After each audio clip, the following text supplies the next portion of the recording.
Well, thanking God it's Friday, even as we return for another fantastic edition of Sports Central. It's live and exclusive to Spectrum Television. Good morning. My name is Isaac, and I'm excited to be back on the show this particular morning to take you through the biggest stories making rounds in this particularly excited industry called sports. Well, there's a lot on the plate or the pot, depending on what you want to call it. Particularly this morning, we'll take a look at tennis as we look forward to the gradual end of the Rotterdam Open, of course, in the Netherlands. We'll also talk about stories from, the Abu Dhabi Summit in the Middle East, particularly the ladies. Kudermetova has qualified for the next round of the competition. We talk about world number one Iga Swiatek and how she performed on the night for herself. We talk about NBA this morning. Well, no Giannis, no worries for the Milwaukee Bucks as they went on to get a victory. Brook Lopez was the biggest performer for them on the night. Well, this and many more will form the crux of the conversation with you this particular morning. Once again, welcome. But before we get into all of this talk, let's take you through news stories making rounds in Sports Wrap-Up. It's time. Welcome.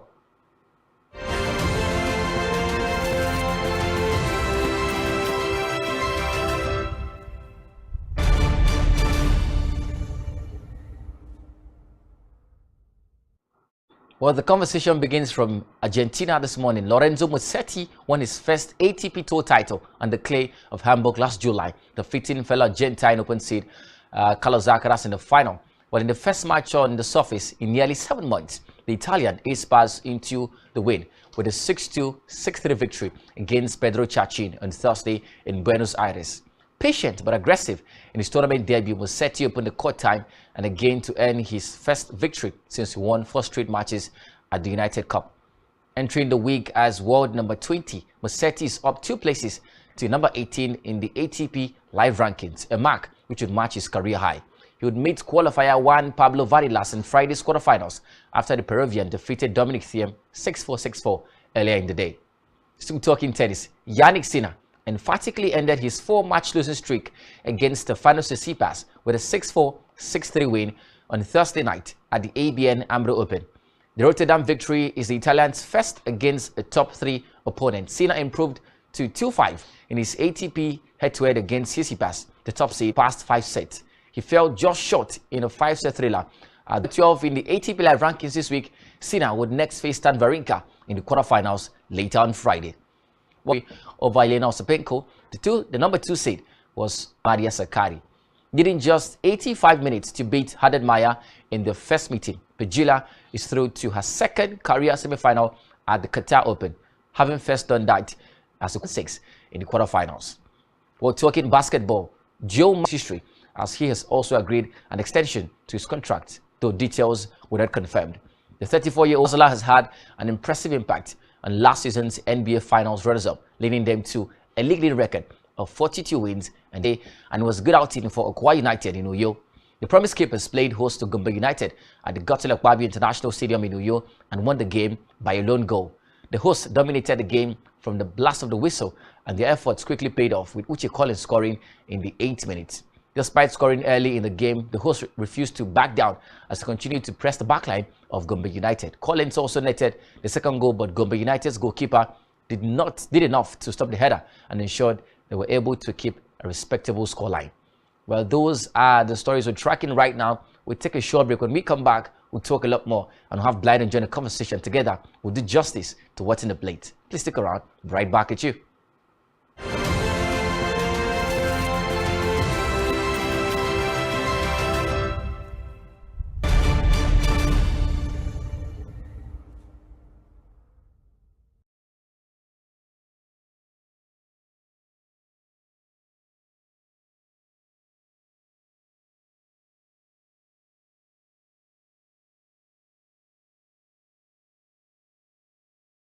Nigerian police, which is the only one allowed by cross them. Our governors have to share police powers with the president as stipulated by the constitution. We do not have a federal government police force. We have the Nigerian police force, which shall be administered, organized, and supervised by the Nigerian police force. No, my lord, I want to say something. I want to say something here.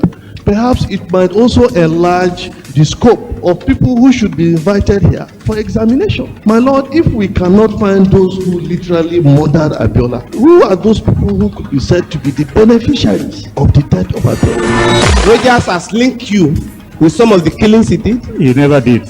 He linked you with the attempted murder of Hebrew. He did not. My Lord, the Matters Council is leading the evidence in our matters. Is this an adversary proceeding? It's not, my Lord, but we can't be talking about cases which are in court. Is this an adversary proceeding? It's not, my Lord. These cases are in court, my Lord. I'm just reminding your Lordship. My Lord, sorry, my Lord, I think I'll be in cross-examination. Legally Speaking, a program that deals with legal issues and questions we face as citizens of this amazing country, Nigeria. Legally Speaking. Join us every Friday from 5 p.m. to 6 p.m. for Legally Speaking.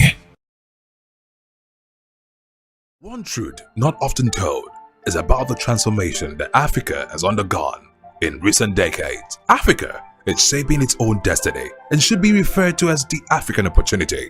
On Spotlight Africa, we paint the African picture the African way, laced with truth, detail, and the color of the African continent. Join Uyai Anyekan every Tuesday and Thursdays at 4:30 p.m. Spotlight Africa, telling the African.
Every day, we bring you up-to-date information on topical issues affecting the common Nigerian. Some issues on politics, Hello, Nigeria. I remain committed. security,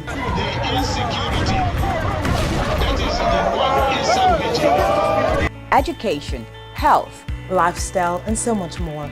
Join Janice Kobum and Uyai Anyeken every weekday from 7 a.m. to 9 a.m. on Rise and Shine Daily, exclusive on Spectrum Television.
Hello, good morning and welcome to an exciting day, and the boys are back.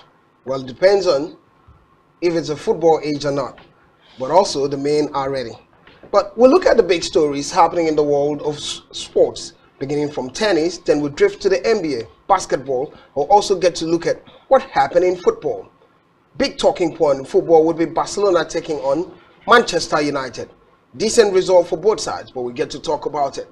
I've got Marizona for company, as usual. Marizona, so good to have you on the show. Blyden, one of the beautiful things about this show is your intro. You know, your intros get me every single time. Today you talked about football age, and I'm wondering if you're playing football, how old do you think you would be, Blyden? It's my real age. Your real age? Yeah. I'll probably be my real age. My real age, particularly. It's good to be back. Thank God it's Friday. You look like under 17. No, definitely not. Definitely not. It's good to be back. By the way, it's good to have you on the show. It's a Friday, and thank God it's Friday. We saw what happened at Nou Camp yesterday. Well, that game was quite a thriller. Looked like the UEFA Champions League final of 2009, Blyden. Well, when a team can't get to the UEFA Champions League, they have to do the magic in the Europa League. And that was the case regarding Manchester United and Barcelona. Top-notch game of football. We get to x-ray them as soon as possible. But let's begin with where it matters most. It has to be tennis. The Total Energies Open. Many will call it the Qatar Total Energies Open or the Doha Open. The big names are turning to the party and doing the magic, and it had to be one in this Open. Jessica Pegula. Jessica Pegula rolled past Haddad Maia. We've talked about Haddad Maia, the Brazilian, into Doha semi-finals. Let's begin from there, man. There was a lot of talk about her quality and the confidence she's built into this competition. We've seen her perform on tour from last year till this year, and who's been one of the biggest performers on tour last year. And she's taken that form through to the year. And then I was expecting a stand encounter, particularly for both seasons, especially last year.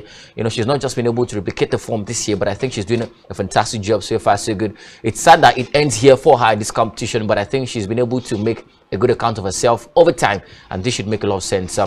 Good kudos to Pegula for getting herself over the line as much as possible. She's been one player who is the toughest at the back, but for me, when it comes to one-on-one performances, nobody comes close to Jessica Pegula after Igor Swiatek. Well, it's Jessica Pegula's first semi-final this year, this season so far. Last season showed some clear performance moving forward. But let's look at Haddad Maia.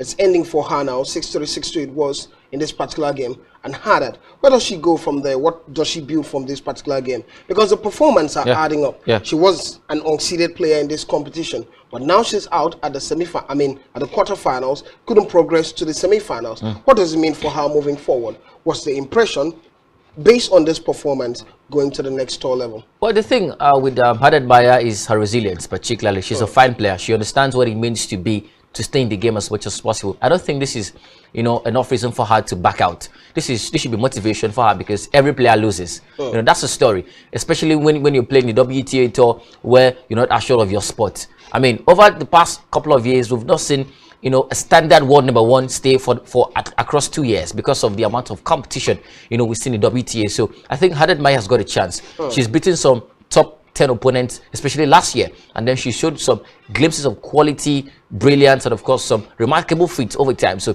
I think she should just prepare for the next competition and the next one. I'm expecting her to build as much confidence as possible heading into the French Open, because that's where it matters. Yes, you can always win at tour level events, but what matters is a Grand Slam. And once you win a Grand Slam, we're talking about over 2,000 points, and that should make sense for me. So I think Haddad Maia has got quality, and from here it should be about winning and continue to build those. Was fourth seeded in this competition, taking on Veronica, and the lower seeded players are making the magic and getting the result.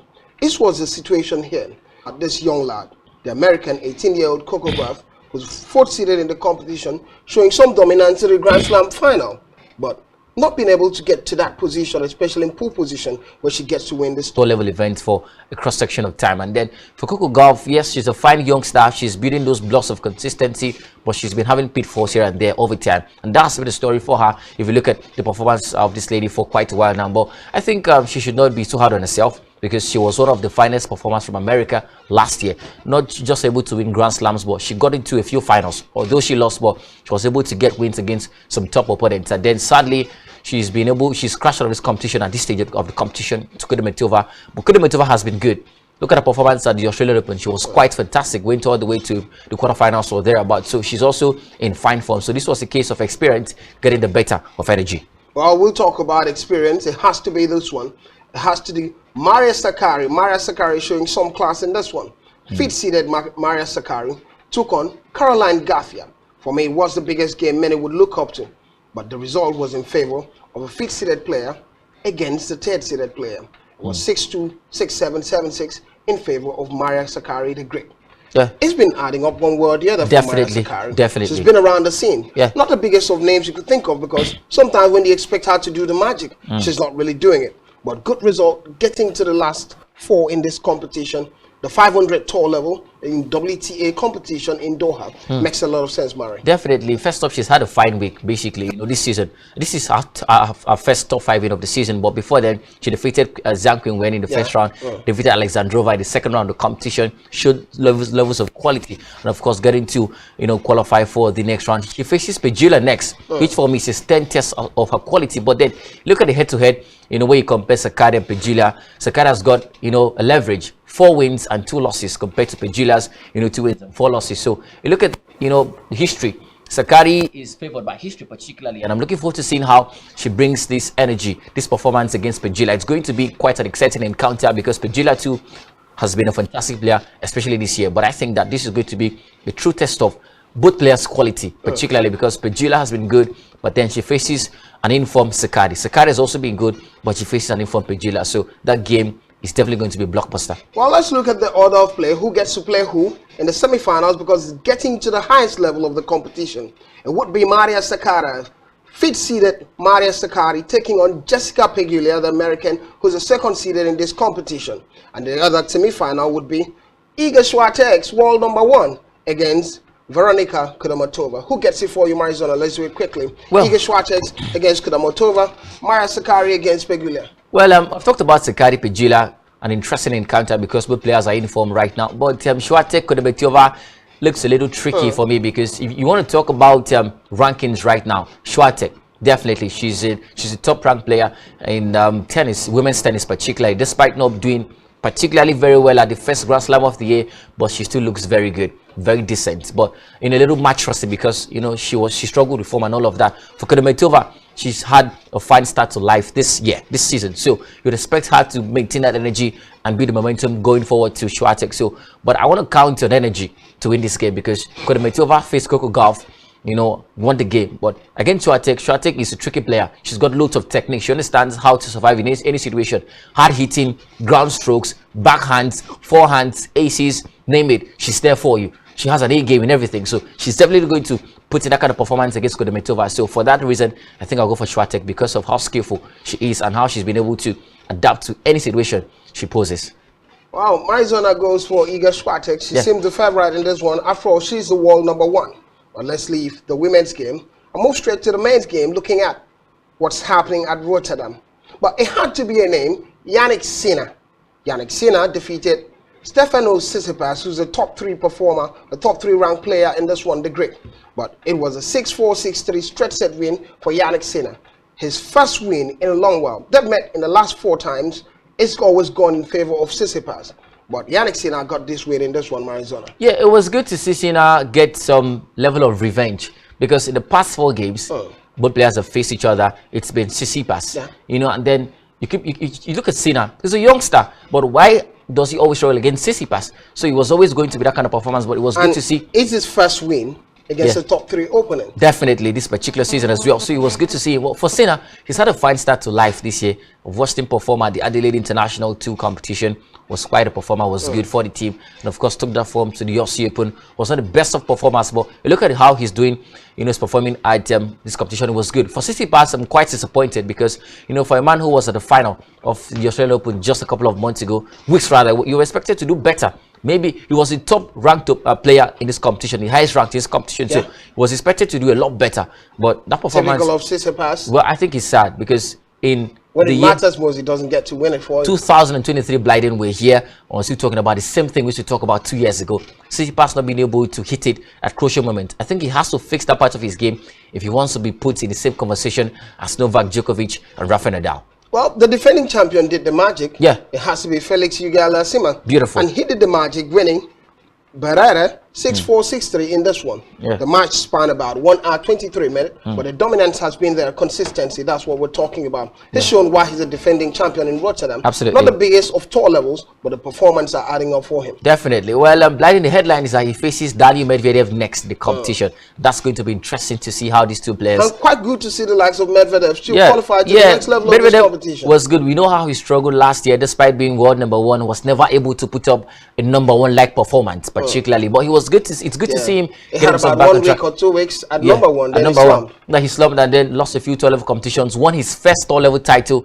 late into the year, and that showed you how much of competition, how good he wasn't, particularly. But it was good to see him, get this win. Well, he faces a tough opponent in Oja Alisme.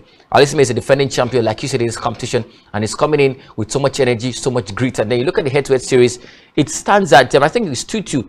As we speak to you, so it makes a lot of sense because it's against two evenly matched opponents, particularly. Talk about Hodgeron. Hodgeron lost in this sadly. Big player you could think of. Sadly. It was a 6-4, 6-4-0. Anyway, had to withdraw because of injury. Had to withdraw because of injury, but he was losing, basically. And who did he lose to? It had to be Brewer, the French player Brewer. And look at the rankings. Far off in the ranking, 100 and something. And disappointing that Hodgeron had to be beaten in this one. Well, I don't want to say Hodgeron was beaten. He was, Mary. Well, I think that if that game continued in the second set, I know he was trailing the first set, and then the first two games were already trailing in the second set, particularly. But I know Hodgeron, I understand his energy to come back into games. So I've seen it before. He's dropped the first set, comes back, wins the second, wins the third, and gets to win the whole game. So it's understood. I think let's just blame it on the injury, particularly. Well, sadly, he had to withdraw from the game. But I think if he was in that game, things would have been a lot more different, for this particular man. But it's good to see, these key players qualifying for the competition. We're talking about Oja Alisme qualifying, Daniil Medvedev also moving on. Of course, Gregor Barrea and the youngster Brewer particularly. But I want to see how the semi-final pairings get through for these players, and I hope that Oja Alisme puts up a fine performance, because this game and this competition would spare the kind of quality we think he has in tennis this particular year, Blighted. Well, the excitements are up. The thrills are quite exciting, because you look at what's happening in tennis.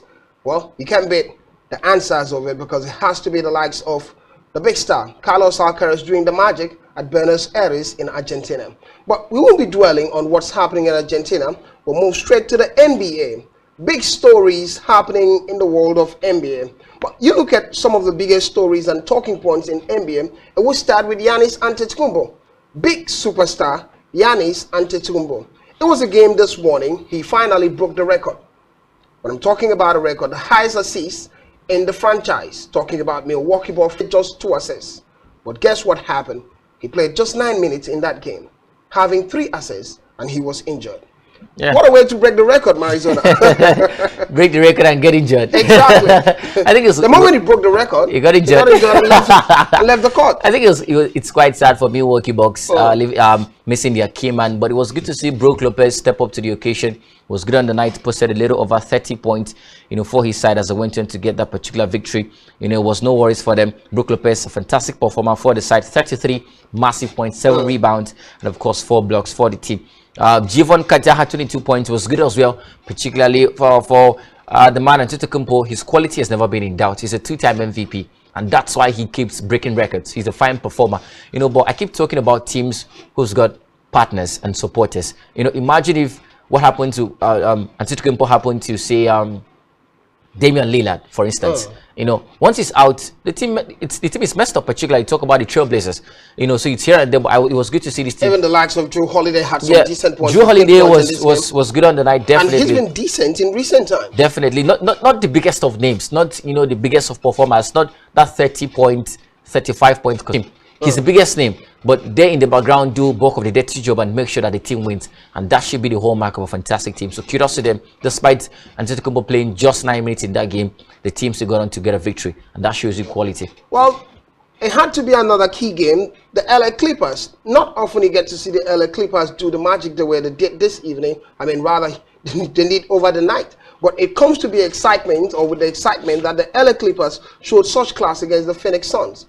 They went away to the Phoenix, and they got the necessary result, getting to this level of performance and showing this class, Murray. LA Clippers. Not often you get to see them perform the way the LA side, not just the Clippers, the Lakers too, perform the way they performed, but on the night it was quite decent the way they did. Yeah, good performance. Despite Kawhi Leonard having a very torrid game, he scored just 7 of 18 attempts from the field, and that showed you how poor his shooting range was on the night. But Paul George was good, 26 points posted for the Suns, but sadly not enough. As talk about the Clippers getting this particular victory, it was a case of the third and the fourth team in the Eastern Conference. And right now with this win, the Clippers have leapfrogged talk about the Suns to third position, 33 wins right now. So it's good to see this team get this kind of quality. But holistically, I think the Clippers were a fantastic team and they deserve this win for me. We'll talk about those who did the comeback in this game. It has to be the Washington Wizards going away against the Minnesota Timberwolves, but it's not really worked out for the home teams. I mean, for the away teams. Only the Wizards were able to get the result away from home. 114-106, it ended. But the big name would always be Bells, who turned up to the party, 35 massive points, 6 rebounds, and 3 steals. Who did the magic for the Timberwolves for me? It had to be Edwards. Anthony Edwards, 34 points, 3 steals, but it wasn't enough on the night. Yeah, Anthony Edwards posting 34 points, but not enough. But I think the hallmark of the game and the key feature of the game was the fact that the Wizards were trailing 30-10. At some point into the game, and the man Bradley Beal came through for the side. 20-point deficit. Yeah, 20-point deficit at some point, and then the man Bradley Beal came through for the side, and you could see the performance. He helped his team at some point. It was on a 17-2 run. Went on, and of course helped his team to get this particular victory. It made a lot of sense for me because look at the Wizards this season. Not the best of teams. They've not been consistent as much as possible. Well, it's back-to-back win for them now. That should make sense. That should give them the needed momentum, the needed mojo heading into the games of the season. But I think Bradley Beal needs to be consistent because the team needs you. You look at cross-section of NBA franchises. The key mark is every team has got their big names, and the big names perform consistently. So Bradley Beal is a big name in the Wizards. He has to come through for them almost every single game to maintain his status as the biggest team in the club. But it was a good win, and of course I hope he gets consistent. I hope the team also gets to win games as much as possible. Blyden. Well, it's hard to be a loner when you're doing it for the Wizards, and Murray has talked about Bells. Decent basketballer, but it's not enough to do alone. He needs someone to support him, and that's the magic of the Wizards. Good to look at the NBA and all the standings within the NBA. We draw the curtain on NBA right now, and when we return, we'll be looking at football stories all the way. Aqua United had a decent win at home, the only game that was left out in March Day 8, and that win pushes them up the table to number 4. When we get back, we'll get to talk more about these games.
Welcome back to Sports Central. My name is Blyden Lukem, and Marizona is still here with me. We begin the football outlook from Aqua United.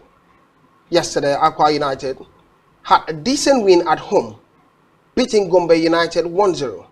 At the 8th minute of that game, it was a man called Uche Collins who hit the number. And guess what? It stood all through the game without an equalizer. Though Aqua United looked quite decent throughout the game. Now they're up on the ranking to number 4 from number 5. 14 points it is for them, but it could be better from Aqua United's point of view, Marizona. Yeah, Blyden, good win for them, particularly. I like the fact that they're getting themselves back on track. 3 wins right now in the last 5 games, just 1 draw and 1 loss. It shows you some level of improvement in the side. It was good to see Uche Collins, play for the team. He's one of those attackers who's come under intense media backlash for not scoring goals for the team, but he was a difference on the night. Finally, we had an attacker score a goal. Yeah, it made a lot of sense. Made a lot of sense for us, and of course, players who are not attackers count, because when it comes right now, they're tied on points. With the 3rd place team. I think it's Plateau United or there. Yeah, it will be necessary for the bridge version of the league. Definitely, have to score more goals. Score a lot of goals. You never can tell what could happen at the end of it. You never can tell what's going to decide whether you stay or you qualify for the Super 6. Might be goals, so that should be the conversation too. Looking forward to the next couple of games for the team, but enjoying them to score. It's a good win for Aqua United and a good way to end match day 8-2. Right on the way, and afterwards the MPF.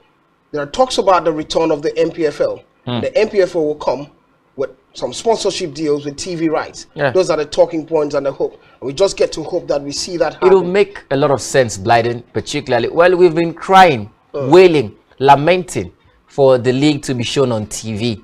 So if this makes sense, and if this story we're hearing is anything to go by, then I think I would love it, particularly. It'll be beautiful to see our league on TV. Right now, football is about exposure. How much are you seeing, particularly? So if our players are getting seen as much as possible, it'll make a lot of sense. So I want these players to get seen as much as possible. Beautiful to see, all of these things, and I love what the stories are coming through. But let's see how the second half of the season gets through. But for me, it'll make a lot of sense if the team is on TV. Well, while we're waiting for the second half of the season to see what will happen, let's move straight to the Europa League. The big one was what happened at Camp Nou. Camp Nou jam-packed with over 80,000 people watching this game. It was Barcelona against Manchester United.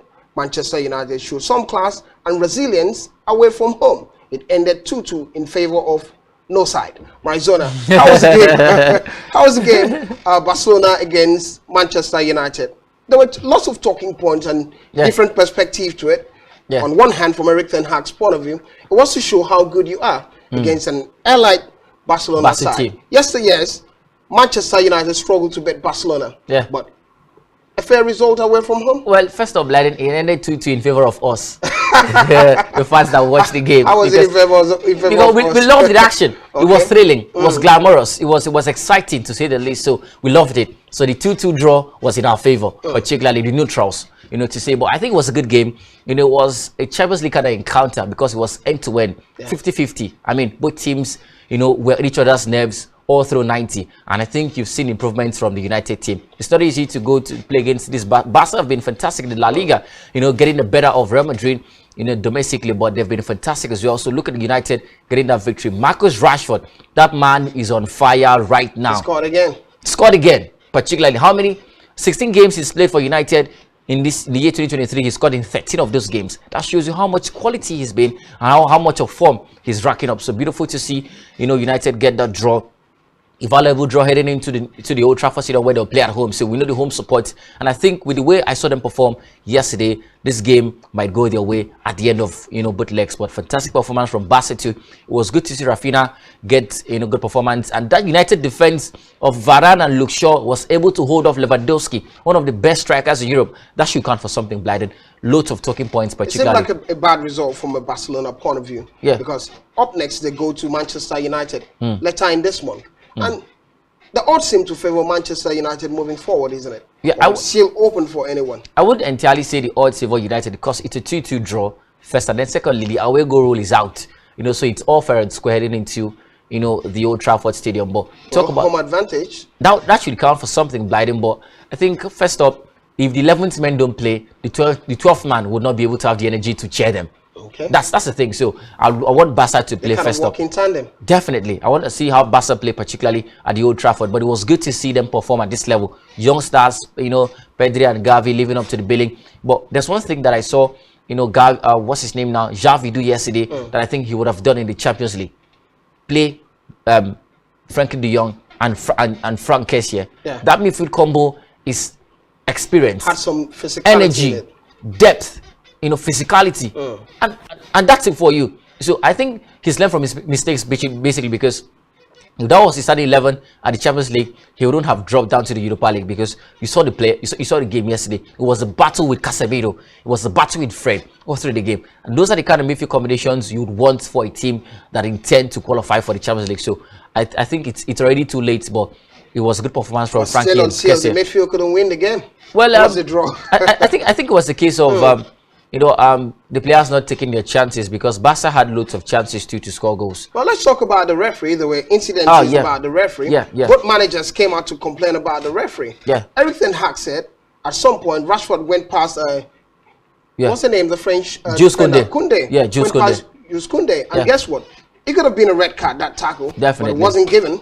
On the other hand, there were talks from Xavi Hernandez complaining about a handball from Fred. It could have been a penalty. Both complaints, but at the end of it, a draw was fair for both sides. Yeah, well, I try to desist from talking about referees and officiating, because there's so much pressure on the shoulders, especially the past couple of weeks. So seeing what's happening in the Premier League with Arsenal, you know, Brentford and all of that, and then, you know, crossing over to the Europa League, it's a lot. But I think that there should be, you know, some scrutiny into officials who are in charge of games, because they decide where games go. Imagine if that handball was given for Barca, it would have been 3-2 at the end of the day and all of that too.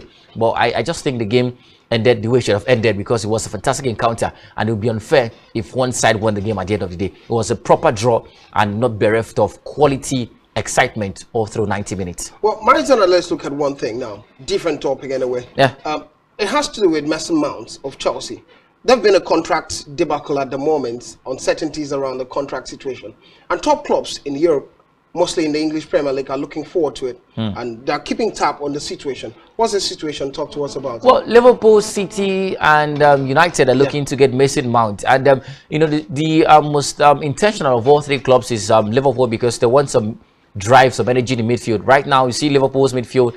You know, they lack nobody. They lack anybody that brings in pace to the game, and I think that Mason Mount comes into for them, and then adds pace. Todd Boehly is brought into the side. Well, he's dropped some form also. Yeah, well, basically because Liverpool are looking for a Wijnaldum right now, somebody who runs through Box in the attack, understands what it means to manage a kind of player like Mason Mount too. Mason Mount before now, I'm surprised because you're saying this. Yeah. Mason Mount before now seemed like the golden boy of Chelsea Football Club. Well, lately he's not. Especially when his father left. No, he's not his father. Not his father. His football godfather. Yeah, well. Let's say that. Well, Frank Lampard. Talking about. I know you're talking about Frank. But I think first off, Mason Mount has lost his place at Chelsea, lost his place, or Reece James. So, secondly, he's barely getting to play regularly for Chelsea. If he goes to Liverpool, he makes that starting lineup, because Liverpool's midfield is filled with old legs. Fabinho, Thiago, Alcantara, and the rest of them. So he goes there and plays regularly for them. He's a player that also is not easily injured. So he's going to play loads of games for them. So I think he goes to Liverpool, and I hope he gets it, because he might become an integral player for the team. One thing would be, what really changed with Mason Mount? Is it a case of fatigue? Because if there was one player in Chelsea that played back-to-back games, it was Mason Mount. Yeah. What really happened to him? I think first up, quality came in. You know, Mason Mount was not the best of players. You know, he was just, you know, there's this thing they say, you know, in the land of the blind, a one-eyed man is king. You know, when Mason Mount was shining for Chelsea, that was the level Chelsea were. That was the standard. But look at the players they've brought into Chelsea. Joe Felix, a phenomenal talent. Mikhailo Modric, you know what he does. Noni Madueke. These are technically gifted players. When he said the level Chelsea are right now, I laughed. You know why I laughed? Yeah. Because many people wouldn't agree with that. Because when you look at Chelsea right now, the performances it's not coming out comparatively to them. Maybe the performances have not been coming through. Mason Mount won the Champions League with Chelsea. That's understood. Maybe the performance is not coming through for Chelsea, and that's bent on, you know, what's his name now, Graham Potter. But he give Thomas Tuchel this current crop of Chelsea players. He defeats every single team. So that's the thing. You know, the quality individually speaking has gone up and the Mason Mount has fallen short of that quality. That's why he's not playing games anymore for Chelsea. You're not going to bench Joe Felix or Mason Mount. You can't do that. You're not going to bench Modric for Mount. You're not going to bench Enzo Fernandez for Mount. There's nobody can bench at Chelsea right now for Mason Mount. Carvers is playing. Many people think probably can put Carvers on the bench. Well, Mason Mount is not. Havertz plays as a number 9. Mason Mount cannot survive as a number 9. He's not going to survive there. So that's the thing. That's the story. Difficult for Mason Mount. Seems like the hopes are gone. It's time for Mason Mount to move on. Probably go to Manchester United, Liverpool, and whichever club will come for him. But I wouldn't advise him to do it at Man City because the stakes there are quite high. But the weekend is coming, and the beauty of the English Premier League will return, and other leagues, domestic leagues around Europe will return. If we have the features, we can get to see the fixtures of the games that will come up this weekend. Exciting thrills, the big ones, would be Aston Villa first taking on Arsenal. Arsenal over the weekend had lost to Manchester City at the Emirates, and they're going away to Aston Villa. Also, Brentford take on Crystal Palace, as well as Brighton taking on Fulham. But the last one would be Chelsea, having the visitor Southampton, who are struggling at bottom. They want to get a result. Let's start from the Chelsea Southampton. Then we'll get to talk about Newcastle, Liverpool, as well as Wolves taking on Bournemouth, Manchester City going away to Nottingham Forest. Let's look at Chelsea. Well, Southampton has been in the news for the wrong reasons. They wanted to get Jesse March, but the deal had fallen through. So right now, they sacked Nathan Jones before then. So it's been here and there for them. But I just want to see how they perform. Chelsea are struggling too. It's a tale of two strugglers on different ends of the table, particularly. So it might just be another Chelsea West Ham, Chelsea Fulham encounter for me. Well, that's where we draw the curtain on today's edition of Sports Central. My name is Blyden Mari. Thank you for being a part of the show. Thank you very much, Blyden. Thank you for all the insights you've given us and some of the thrills, ups and downs we've gotten, especially when you make it sound like it's done and dusted for Mason Mount. it's a job. It's a job, Blyden. You know, you have to be able to do the job. You know, so it's beautiful to be here. It's Friday, so we're looking forward to an exciting weekend. Battle of the Fans returns later tomorrow, 9:30 to 11. We'll have enough time to talk football, particularly. And how would your weekend be, Blyden? It will be exciting. It will be thrilling. And here's what we call it done. Thank you for watching.